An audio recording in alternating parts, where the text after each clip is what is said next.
This week will see the start of COP30 in Brasilia, the capital of Brazil, right in the middle of the Amazon. I will be joining fellow farmers, colleagues from 6 continents across the globe. We will be there to make the farmer's voice heard in the debates about mitigation and adaptation to climate change. It's very important since lately everything that's wrong with climate change is being blamed on farmers and especially our livestock, the ruminants. Although originally, at the beginning of the COP process some 31 years ago, in the Kyoto Protocol amongst nations, there was nothing in the text about agriculture or food security or food systems. Not even at the review of the Kyoto Protocol, which became the Paris Agreement in 2015, was there much about agriculture or farming. Only a sentence or two about food security. It was only in Katowice in 2017 that all hell broke loose and the methane debate started to heat up.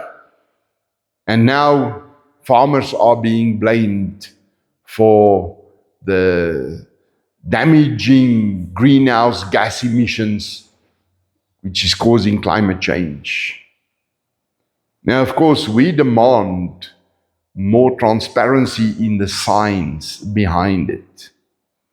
And the point of departure of the farmers is that we acknowledge the methane emissions from cattle, but it is in a cycle which was always there. That cycle is as old as ruminants itself. The cattle graze the grass, it stimulates new growth.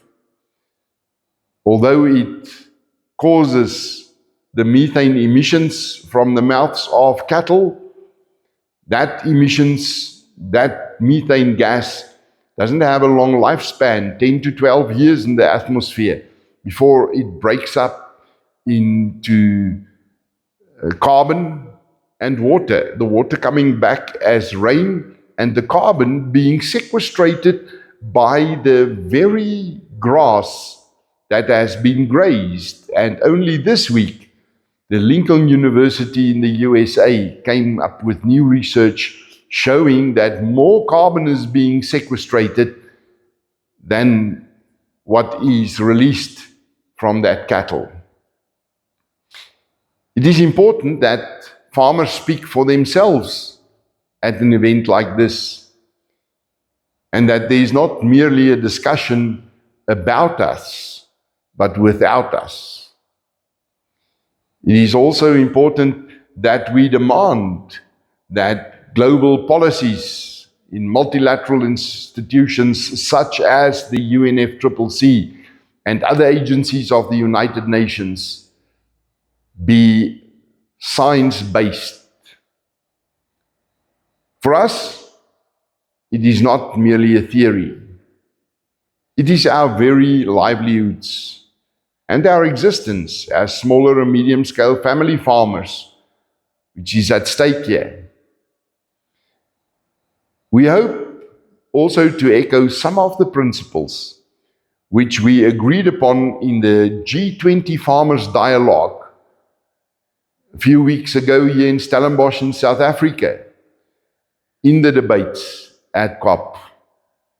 But for now, the most important part is that we have a COP with a product and outcome which makes it easier for farmers to protect their livelihoods, to thrive, to increase their businesses, and we can only do so by increasing our productivity and our efficiency so that we can feed the world.